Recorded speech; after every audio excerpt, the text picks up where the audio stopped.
E-District has a ton of secret things that you need to know, and I have spent a ton of time on Apex Legends' newest map scouring the battlefield to get you all of the critical and need to know information. We have 47 tips for beating the loot struggles, drop spots, spots to avoid, things for map movement, and we are going to even break down specific buildings on the map so you can win more of your fights and outsmart or outplay your enemies. Let's start off with beating the loot struggles on the map, because as of my posting of this video, the loot is fairly spread out in many locations, but not everywhere. Your looting path matters more than ever on this map. Efficiency is going to be key because there are so many options and spots to just get a lot of loot. We use Neon Square as an example. You might want to start all the way on the north or all the way on the south if you are landing without enemies. This way you can loot through the POI and not be as fragmented. The first spot to really take note of that has great loot, and honestly it's pretty compact, is Blossom Drive. If alone, one person can land center, one at each of the side zip buildings. This spot is great as you can loot from the bottom of those side zip buildings and then go upwards, and then you can hop on the zip line that is on the top of the zip line buildings for a very quick loot and rotation path. Also, if you want some fights but no one is landing here,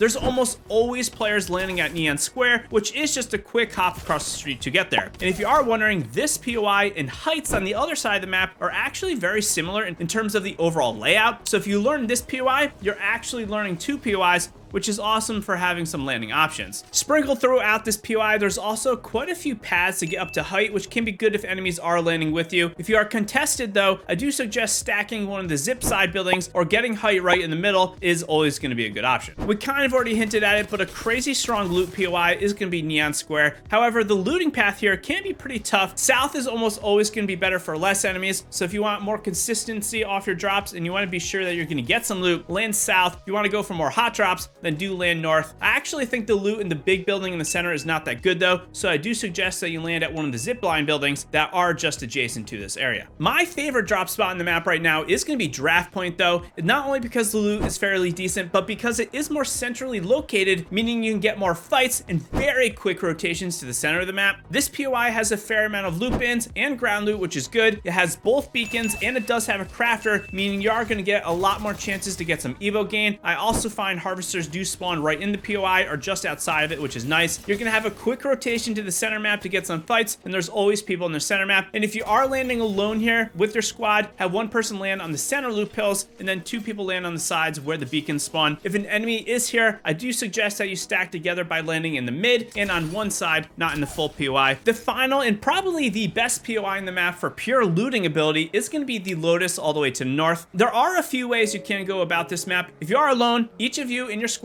can land on their own tower. You'll loot this entire POI pretty fast. I do recommend you start on the north side, east, and the south side, and then loot the west tower together because you can take the balloon, which is just south of the west tower once you do finish this. Also, I do recommend you start looting from the bottom of the tower, not actually landing on top. If you land on the bottom and loot upwards through the tower, you do end up at height, and this is especially important if enemies are nearby. However, if you do land here with more than one enemy team, you probably will want to land on the roof. You'll get enough loot on the roof to at least have a fighting chance, and you will have the high ground. Whereas if you do land on the bottom of the tower and an enemy team lands on the top of the tower, this really does limit your overall play potential. And I will also mention that if you get an evac tower, you can evac from the top of the roof and you can go extremely far to get some mega rotations. It kind of reminds me of evacing out of Command Center or Lightning Rod on Stormpoint. I highly recommend that you land at 2 or 3 of these POIs a lot so you can learn these spots, as this will help improve your consistency in your early game for both your loot paths and fighting capabilities. Master a few of these spots and then expand as your map knowledge grows. You don't want to be ping-ponging between 7, 8, 9 POIs right at the start. You're not going to be improving as fast, and it's going to be a lot harder to learn the map and learn the game if you are doing it this way. This is also why Heights and Blossom is so good, because it's kind of a 2-for-1. You can go to either depending on your drop path. As with everything in life, there's got to be some bad spots in order to call some spots good, so let's talk about a few of the POIs you should really try to avoid, especially in ranked Apex Legends, if you want more consistent RP gains, want to live longer, and avoid these terrible rotations. While it can be fun to hit one of E-District's hot drops, Energy Bank or the center map POI is absolutely awful for consistency in your matches. As with any center POI on any map, could be Containment, could be Energy Depot, could be Monument on World's Edge. Players are going to come from anywhere, and this is going to be true with the amount of rotation options that do come into this location. This makes this center map actually terrible. If you want better RP or placement, even if you do not land here, you need to get through this spot as fast as possible or completely avoid it if you can. It is an actual death trap. There's minimal to no map movement in this area, and it is surrounded by walls, pretty much like a prison actually. Many or most of the choke points are also very constricted, which means if you do get caught on a slow rotate because you are fighting enemies, and if an enemy is holding you, your game is going to be infinitely more difficult. The loot here is deceivingly bad. For the most part, it's pretty spread out, and the amount of players that do land here makes it even worse. My first landing spot ever was Galleria, but I think this spot also deserves a word of warning. It's not as bad as Energy Bank, but it does have some really big flaws. There's too many levels, lots of angles from adjacent structures, which makes it hard to predict as a POI. Rats are also often hiding in the lower areas, which does make it deadly to even just walk through. This also often becomes the reset POI or overflow from Energy Bank, as this is the spot a lot of players are going to run to, making it even crazier. And finally, I will say it's almost like a mini Energy Bank, as it is surrounded by apartment type buildings, meaning the actual rotation paths out of here on foot are pretty constricted. Before we get to some sleeper spots, my last word of warning on E-District is going to be to avoid the general low ground. What I mean by this is more or less where any water is surrounding the center of the map. Going down here can be tough to get out if you do get caught off guard, so try to stay up high. Don't go into the sewers if you can't help it. When dropping, if your landing spots look crowded and you need an emergency drop spot, I also have you covered on this. I have a few non-named POI landing spots that you should keep in the back of your mind for those bad drops that are inevitably going to happen. These locations have good loot and should be able to get you by, but just know they are not necessarily going to be the cure-all to getting the best loot you can, the rotations, or even the fights. Really think of these spots as either a solo no-fill drop spot or just that error in judgment alternate location that you can go to. The first spot I do want to mention is going to be northwest of Street Market. This has good rotations out of here to the adjacent POIs, and I find no one really goes down here. Second is going to be southeast of Stadium, which I also find around here gets quite a few ring pulls at the moment, so you might have a nice general end game starting spot right from the get-go. And the third spot I do want to recommend is going to be north of Energy Bank or south of the Lotus Towers. This last one in particular can be nice to rotate into Energy Bank if you are looking to get some quick fights, but you still want to have a successful initial start of the game so you can get some loot. What's also nice about all three of these spots is I did find that Evo Harvesters spawn right in or right next to all of these locations, which can be good if you do get a little bit of luck, and this can also lend to some nice easy knocks of those trying to get the Evo Harvester, as most do not expect teams to land in these locations. We got lots more to talk about, from map movement, 4Ks, and 20 bombs, but I do also want to mention that Apex Legends Status is an insane website that you need to use. This has map overviews for all of Apex Legends maps. You can check this out to see the specifics of your loot rotations, where you might want to land, the map rotations, and a lot more. I like to keep this up on a second monitor as I play so I can quickly reference it and just overall make smarter and quicker decisions during my games. One of those things that Apex Legends Status is really great at is going to be your overall map movement and rotations, and to generate ideas as to how you can play in certain POIs, such as, did you know that there is only one gravity cannon on the map? I mentioned this cannon as you can rotate right into a balloon from this gravity cannon. You can go from dam to almost a third of the way across the map in just seconds, which is great if you are landing really anywhere on the north or eastern side of the map and you do need a quick rotate. There's a couple balloon rotations I also want to mention that you should really keep in the back of your mind. First, we have a balloon all the way on the south side of the map. If you take this balloon and go straight north, you will land almost right next to another balloon. Then you can take this balloon, you can go northwest, and then you can go north again. You can get across the entire map in about 60 to 90 seconds from this spot all the way to the south. And the second spot I do want to mention is going to be the resort balloon in the back of the resort POI. You can take this balloon to the zip lines right in front of resort, and then you can rotate into City Hall, and there is another balloon inside of City Hall, so you again can get about halfway across the map from this location in just 30 to 45 seconds, which is pretty crazy. You will notice on E-District that a lot of the map movement can get you from the outside to mid-map quite quickly. However, you cannot really go quickly from the inside or the middle of the map to the outside. This once again reinforces that landing or just rotating into the middle can be really random at times, so understand this. If you want to get a lot of fights in pubs, this might be good, but if you are playing ranked, you want to really be thoughtful about where you are going. We do have some vertical and horizontal launch pads that are spread around the map. I generally find these not to be overly useful, but there is a couple tips I do want to mention. First off,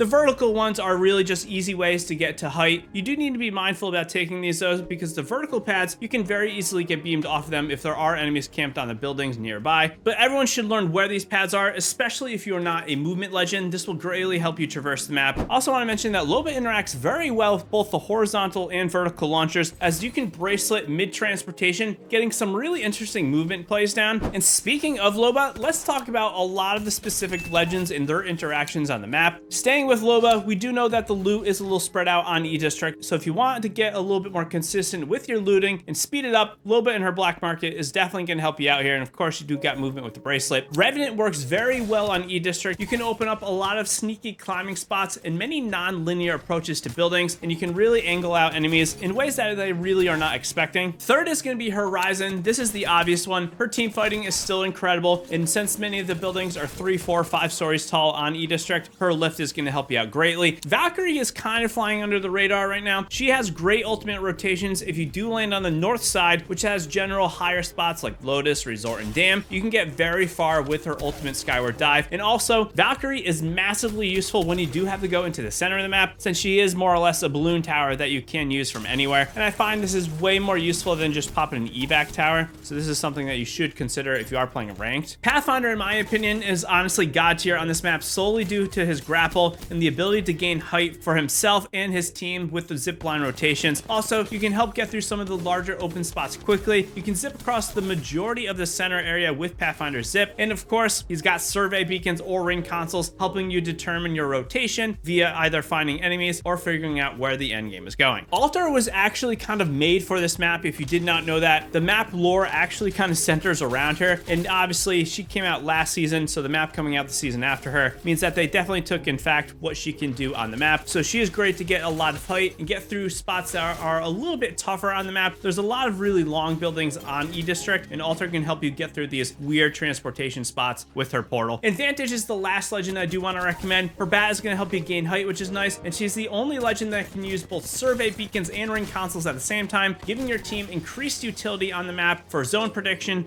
and of course team fighting. So let's talk about a few spots that you can go if you are looking for a 4K or a 20 bomb. Neon Square, I find, is also a very good alternate hot drop spot, maybe even sometimes more so than Energy Bank, which is nice. There's a lot of playable space in Neon Square, which is going to be good to take more fights and just have more survivability. And I also think that Neon Square lends a little bit more nicely if you want to get 4Ks. Since there are so many buildings, I find often that enemies are kind of camping on top of rooftops, not really moving as much. And this is actually good if you want to farm more damage, because you're not fully killing enemy teams. You're just going to keep farming them over and over and over. And then the final POI I want to mention for the 4K or 20 bomb aspect of this video is going to be City Hall. It definitely deserves a good mention. There's a healthy amount of people that land here. It has quick rotations to really anywhere. You got Lotus Towers, you got Energy Bank, you can even go south to Neon Square, and of course you can zip right across the resort. Let's start to break down a few POIs in a little bit more detail. If you want to land at one of the more unique POIs on the map, Resort is actually not too bad. However, you don't want to land in the back, I find. You want to start by looting the front of Resort, going to the back or going to the edge of the map, because once you get to the back of Resort, you can just take a balloon and rotate it all the way to City Hall and hit that zip line like we mentioned earlier. You can land in the back and loot forward, but I just find that this is a little bit slower. If there's a team landing in this POI with you and you are fighting, you're going to want to be mindful of the long hallway-like entrances on the first floor of the Resort building. These can kind of box you out if you do get caught in them. While E-District is not really being talked about competitive Apex, when this map inevitably goes to comp, which I think is going to happen, I do really see a Resort being one of the premier POIs, so I definitely recommend that you learn it right now before everyone else does. Another POI I find that is not getting a lot of attention right now is going to be Humbert Labs, so I do want to break it down really quickly for you. This is one of the most dynamic POIs on the map. The circular building in the back rotating makes it hard to deal with at times, and if you haven't gone here that much, it can be pretty jarring. For starters, the POI in the front though, it has a 3 to 4 level bunker-like area. This does make for some interesting engagements. If you want to loot this POI in the most efficient way, have 2 people land at the front, loot to the back while you're on the bottom floor and you're inside of the bunkers, and then you can zip up to the top and loot forward, going back to the front of the POI. This way you can quickly rotate out of it and you're not going to waste time backtracking. And have your third teammate land all the way in the back in the middle where that circular part is rotating here. You can loot here and then loot forward through the center of the POI. A big tip for the circular part though is that there are a lot of underground entrances, so don't get freaked out if it is blocking you off and you can't play the the game appropriately, you can simply just walk under it. It's not a problem at all. There's not many POIs where I actually recommend not going to height, but this is one of the ones where I actually don't think it's that great to be up on top in the middle of it. There's really not that much cover. There's an insane amount of angles to cover and stop yourself from getting shot, and enemies can simply angle you out super easily. Just keep this in mind. I would stay more on the side buildings rather than going center up top. So your teammates are dead again. Well, you're lucky because I got some rat spots. However, I will just say, only use this as an emergency. Don't just drop on E-District and go straight to these rat spots. These spots can be good if you do need to get a little bit of a lowdown, have some enemies pass you, or you do need to slowly reset. The first is a really obvious one, but I find not a lot of people are utilizing it, is you can just look around the various streets on E-District, and a lot of them, they have very effective hiding spots where you can get slight height, and a lot of enemies are just gonna walk right by you. Second to this is a lot of the big towers that are not necessarily occupiable space in the actual tower. They have a base room that has this like little cubby room, which is not too good if enemies find you, but they're so deep that I find that players don't really actively go look in those cubby rooms. So you can go in them, and a lot of times players aren't gonna check you out. And the third spot I do wanna mention is any POI with 3 layers. We talked about Galleria earlier. Street Market is also pretty good. There's a lot of various nooks and crannies to hide on these buildings. You can hide on the roofs, under signs, and in a lot of crevices that frankly no one is ever gonna look to find you there. So if you are looking to conserve RP or get the team up a little bit slowly and try to get that third party to go away, these are spots that you should consider. We're gonna start to go into mastering specific types of buildings on the map, but I do just want to give a general note about dead end buildings on the map. There's a lot of pros and cons with these buildings, but basically if you find any building that has no alternate exit out of it, it has a really deep area in it. A few of the zipline buildings, the bar buildings have this. This is kind of a spot that you should generally avoid. I'll discuss this more specifically as we go over building strats, but if you go into these deep spots and an enemy gets on your floor, you really got nowhere to go, and you really don't want to go into the back of these spots unless you are forced to. Then you know you got to do what you got to do, but always try to stay out of these spots if you can. Another thing I've gotten some comments on is how do I identify real versus the fake buildings on the map? It's actually pretty simple once you do unlock it in your mind. For one though, if you're looking at the map, any of the dark purple buildings on the map, those are going to more or less act as the mountains, and they are inaccessible spots that you can go to. If there's anything colorful on the map though, when you are just looking around, this is generally an occupiable building that you can go to, whereas any of the buildings that are more grayed out, monotone and monochromatic, these are buildings that you cannot just access. So really it's going to be a couple tones of gray, maybe a blue as the windows. These are the buildings that you can't go in, whereas anything with color, a lot of yellows and some pinks, these are going to be buildings that you can occupy. And this is a quick way just to let you know where you can go and where you can't go. When it comes to weapon combos on this map, flexibility is absolutely a must. You also want to understand how you want to play. Someone who's playing more edge fighting teams may want to have a more close range arsenal, whereas someone is playing more center may want more range. Either way, you're going to need a close range secondary as a must, so no sniper and a hemlock as an example. 3 combos that I like running this season is going to be the Havoc with the Mastiff. You really don't need that much Mastiff ammo or shotgun ammo. You can stack a lot more energy ammo, and the Havoc is still like the best gun in the game. The second combo I want to recommend is going to be the triple take with any of the Akimbos. Personally, I think the Mozambiques are better right now, except I think they're going to get nerfed real soon, so the P20s might be better, but this gives you flexibility at all ranges. Triple take is good at long range, mid range, and you can even use it like a shotgun in close range if you need it. I think the P20s backed up to this make a little bit more sense, as you can spray a lot more enemies and not have to reload. And the final combo that I love using right now is the R301 with the car SMG. The R301 is a brainless gun to use. It's super easy, and the car has that flexibility of either mag type, which I think is more prevalent than ever that you need this, because attachments on this map have been nerfed. So if you are struggling to get your weapon kitted up, the car getting either ammo and either mag is going to help out a ton. All right, it's time to master some of the buildings on the map. A lot of the buildings do vary across the map, and there's a lot of uniqueness on this map, but I do have 5 to 6 buildings that we are going to learn how to play so you can effectively hold these buildings or take engagements in more creative ways. It kind of starts with, however, identifying a good building to play in versus a bad building to play in. The first thing to note is that any building that has generally like 3 or more entrances on one floor and some windows is not a great area to hold. There's just too many angles for you to cover, and even if you have a controller legend, I don't think that these buildings are that good. And if there's not that much cover inside the actual building itself, less playable space in the actual building means you can't use the map to outsmart your enemies, and you're kind of just a sitting duck. So let's start with the good buildings that I think are good to go inside of, and we're going to start with basically Zipline Building 2.0. This is an evolution from OG World's Edge zip buildings, aka the streamer building. There's actually a couple variations of the Zipline building on E-District if you didn't even even realize. There's an open version and a closed version of the building, and I will go over this. Let's start with the open version though. There's multiple big balconies on the open version of the zipline building, and each floor in general is actually just a little bit more free, a little bit more open. There's a lot less playable space in the open version of the zipline buildings. In my opinion, the open version is not as good to hold up in. There's too many angles to monitor. And like we mentioned earlier, on the second floor, these are the dead end areas you generally want to avoid. I just wouldn't go on the second floor at all. If you can, I would control the roof or the third floor. For the closed version, which I like a little bit more, there's a little bit more playable space, and there's actually some sneaky little hiding spots. There's a sneaky ledge on the back of this closed version of the zipline building, and I think the open version as well. You can hide on these spots to get some relief, get a heal. Maybe you gotta hide for a second to get the enemies to go away from you. These are really good spots that I find enemies are not really checking out right now. You can also use these as spots to approach the building in a more creative way. You can climb up on the balconies, go from the balcony to the roof in a way less obvious way that people are not really expecting. You can also climb on top of the bathroom stalls in the closed version, which is a nice little hiding spot. However, if someone is coming from up the stairs, they can generally see you pretty easily, and you're gonna get caught off guard. If there's someone above you though, then this spot might be okay, so just be aware of where your enemies are. You're gonna wanna be mindful of the double entrance in the zip line at the bottom of it. This is unlike World's Edge, where you just have that one entry and exit point to the zip line. You got either way, which is actually a good thing, I think, if you do wanna play the building in more creative ways. You can drop to the bottom, go in, or you can drop to the bottom, go out of the building, and get more play angles. Going to another building that I really like being in, and honestly, I think it's the strongest building to generally just hold up and camp in if you are trying to get better placement, you want that god spot. These are gonna be the door fortresses, I'm gonna call them. They're like these smaller apartment buildings where you can only occupy the first two floors, but none of the upper floors on the building. For us, we're really looking at the second floor of these buildings. There's only two entrances, two doorways. So if you got something like a Callus, a Watson, a Caustic, you're gonna be able to control this area really easily. And the windows, honestly, are not that great for enemies to peek into. So you can get a lot of cover in here and stall out enemies and maybe have the enemy team that is outside get third partied. So I find that these are the strongest buildings to go into if you are rotating into a zone and one of these are in the playable space. However, I would avoid the first floor. I don't think the first floor on these buildings is that good. There's like 3 entrances and some windows. It's just a little bit too crazy. The final good buildings I do want to mention is going to be the tower buildings. This is going to be the towers in Heights or Blossom Drive, the center of the POI. But this tower building is also very similar to the ones on the top of the Lotus Towers. There's going to be slight variations in this, but the roof area and the inside top floor is going to be the same regardless. The first floors are also very similar, but again, they all got their slight tweaks, but if you can learn the general basics, this will help you out. The top floor inside of these towers is actually insane. The roof isn't too bad either, but if you can control the top floor of these tower buildings, it's actually so good. For one, you can see who's on the roof through the roof. There is a glass ceiling, so this is going to be good to see that who is above you. If you got 3 teammates, you should have 1 teammate be on the back stairs in the corner, 1 under the mezzanine level, then another one in the corner between the 2 doors. If you are set up like this, really no one can push in without getting a good angle from 1 or 2 guys at the same time. This is going to greatly help you control the space, and overall, if anyone comes up the zip line, that's not a problem. All 3 of you can just look at the zip line and shoot it. These buildings, I think, are the strongest areas to go in that a lot of players are not really expecting. Everyone just goes to the roof because honestly, having height is always good, but these top floors in the tower buildings are so good, I cannot recommend them enough. As again, in order to have some good, you gotta have some bad, and here's a couple bad buildings I do think you should generally avoid. The first is going to be the bars building. This is kind of an open area where there is a bar in the center on the bottom. It's way too open inside. It's very difficult to play, but if you are forced into here, you're gonna want to play in and around on the balcony inside. You do not want to go in the bottom. You're gonna get absolutely angled out. You're gonna have nowhere to go. The stair is actually a little deceptive. There is like a wall there where you have cover, but this leaves you in a really weird pocket where if anyone comes in on the balcony and or the door right next to the stair, you got nowhere to go and they are gonna beam you. There is also a dead end on the first floor under the balcony, which has a side window peek. So if enemies have played this appropriately, they can have one person come from inside at the doorway, another person peek you in the window, and you're gonna be dead super quick with nowhere to go again because you are forced into that dead end spot. I think actually that the roof is not too bad. You can actually look through the air conditioning portion of the roof. It's all the way in the very, very center. You can look down through. You can't see too much, but you do get a little bit of awareness if you are looking through here. And I do think that playing on the roof and the second floor door where the balcony is going to be the best spot, as you can just play the game a little bit more creative creatively and it gives you the most cover, whereas anywhere else in and on this building, I just don't think is that good.